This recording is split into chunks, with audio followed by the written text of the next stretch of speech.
Hello বন্ধুরা, good morning. আশা করি তোমরা সবাই খুব ভালো আছো। আমিও খুব ভালো আছি। আর সকাল সকাল ঘুম থেকে উঠে স্নান টান করে দেখো শাড়ি টাড়ি পরে রেডি হয়ে নিয়েছি। আর কী কারণে রেডি হয়ে নিয়েছি তো তোমরা পুরো ভিডিওটা দেখতে থাকো, বুঝতে পারবে। তো আর আমাকে কেমন লাগছে সেটাও কিন্তু বলবে। তারপরে দেখো স্নান টান করে বসে গেছি আলতা পরতে।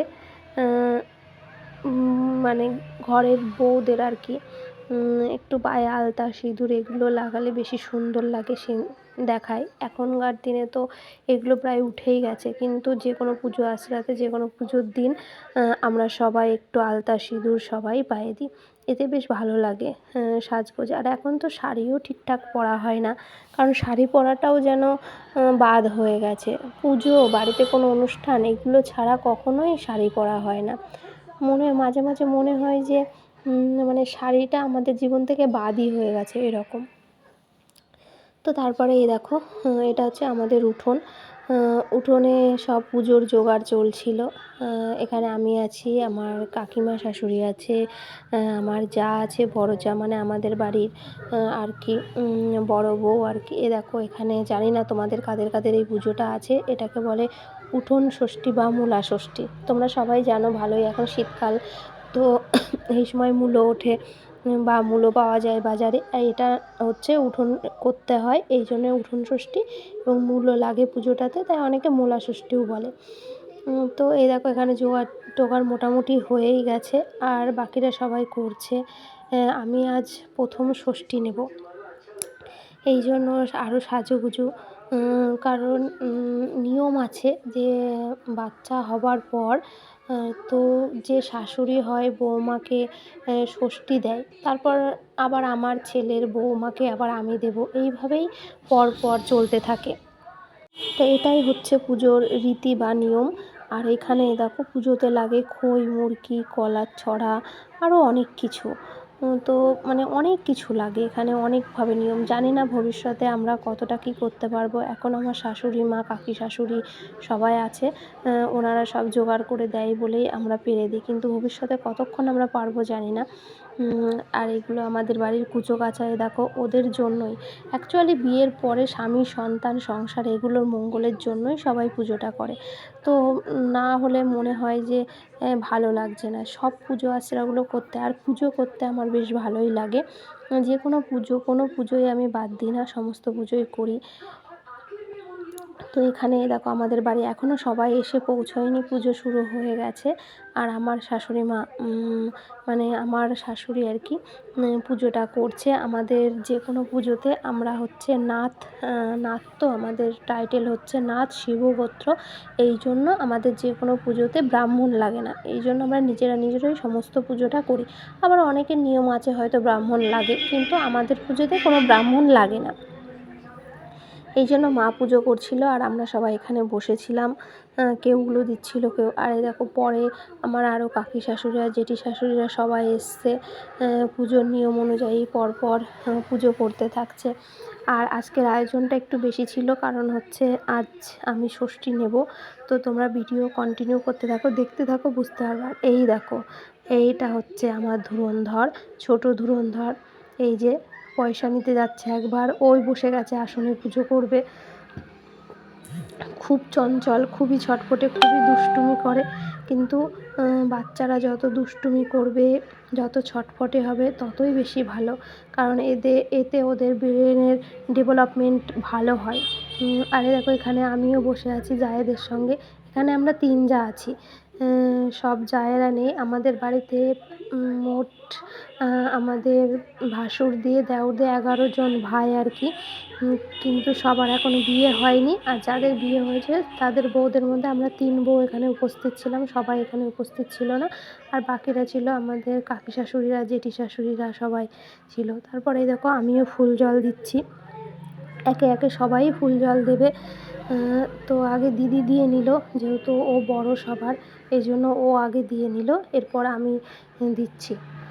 তোমাদের কাদের এই পুজোটা আছে সবাই কিন্তু একটু কমেন্ট করে জানাবে, কারণ এই পুজোটার বেশিরভাগ জায়গায় সবার চল আছে। আর ষষ্ঠী পুজো করে না এরকম কেউ নেই, কারণ সন্তানের মঙ্গলের জন্য না সবাই করতেই যায় এটা, কেউ না বলে না।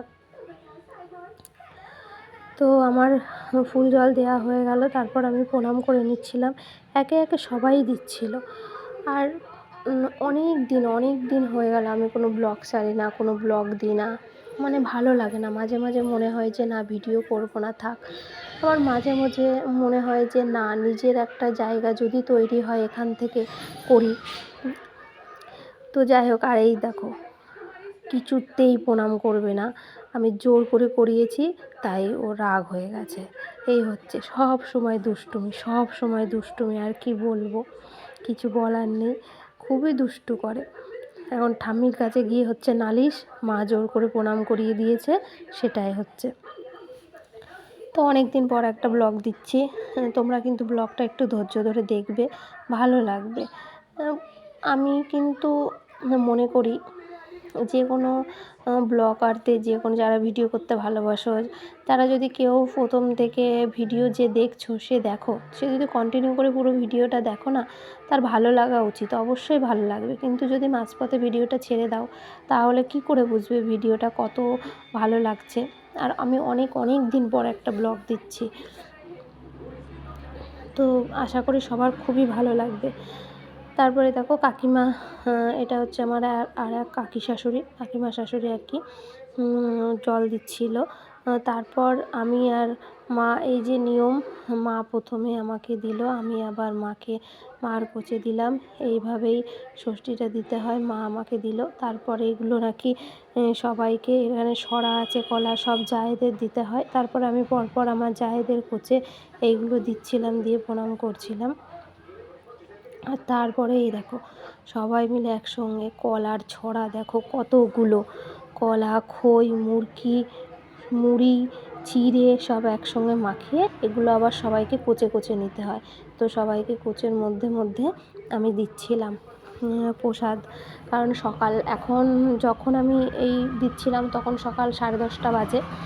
তো সকাল থেকে কেউই কিছু খাওয়া হয়নি সবাই। আর তারপরে খালি পেটের পরে এরকম মুড়ি, খই, চিড়ে সব একসঙ্গে মাখাটা ঝরঝরে খুবই ভালো লাগে। কেমন লাগে তোমাদের বলো, আমার তো খুবই ভালো লাগে।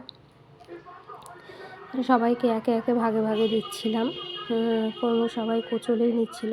আর আমার পুচু দেখো এখানে কি করছে, বড়দের জুতোয়, এটা বাচ্চারা করবেই, বড়দের জুতো পরে ঘুরে বেড়ানো, সেটাই করছিল। তো তারপরে আমি ঠাকুরের কাছে ওকে প্রণাম করিয়ে নিলাম। যাই হোক, পুজোটা কমপ্লিট হয়ে গেল। তারপরে তো এবার রান্নাবান্নার পালা, কারণ সকাল থেকে কিছুই খাওয়া হয়নি, শুধু পুজোটা করে একটু প্রসাদ খেয়েছি। তারপর আমি এখানে মাখতে বসে গেছি আটা। ভাবছি যে রুটি হোক, পরোটা হোক, কিছু একটা বানাতে হবে, কারণ আর থাকতে পারছি না। এখন বাজে দুপুর 1টা। এবার কিছু বানিয়ে উপরে মা হচ্ছে গ্যাসে তরকারি বানাচ্ছে, আর আমি এখানে আটাটা চেলে নিচ্ছি, কটা রুটি বানাবো। কারণ এই পুজোর নিয়ম হচ্ছে রুটি আর মূলোর তরকারি খেতে হয়, আর খুব খিদেও পেয়েছে, তাই আমি আটাটা ভালো করে চেলে নিলাম। চেলে নিয়ে তারপরে রুটিটা বানাবো। আর এটার কিন্তু নিয়ম যে রুটি আর মূলোর তরকারি খেতেই হয়, এটাতে ভাত খাওয়া যায় না, আমরা ভাত খাই না। কারা কারা ভাত খাও একটু কমেন্ট করে জানিও। অনেকের আছে নিয়ম যে তারা ভাত খায়, কিন্তু আমাদের বাড়িতে আমাদের কেউ ভাত খায় না আর কি। আমার শাশুড়িরা খায়নি, তা আমার ঠাকুমা শাশুড়িরা খায়নি, এবং এই জন্য আমরাও খাই না। এই দেখো আমি আটাটা মেখে নিচ্ছিলাম, আটাটা মেখে তারপরে এখনকারের খাওয়ার মতো কিছু গরম বানিয়ে নেব, তারপরে আবার পরের বানাবো। আর আমার এই উকড়ো বুকড়ো ভাঙাচোরা ঘর দেখে তোমরা ভাবতেই পারো যে আমার ঘর এরকম কেন। অ্যাকচুয়ালি পিলার দিয়ে উপরে ঘর, নিচে এরকম ফাঁকা, এখনও নিচেটা কমপ্লিট করে উঠতে পারিনি, পুরো বাড়িটা কমপ্লিট করে উঠতে পারিনি, আস্তে আস্তে ঠিক করব। কারণ ভগবান যখন এইটুকু করতে দিয়েছে, বাকিটাও সব করব।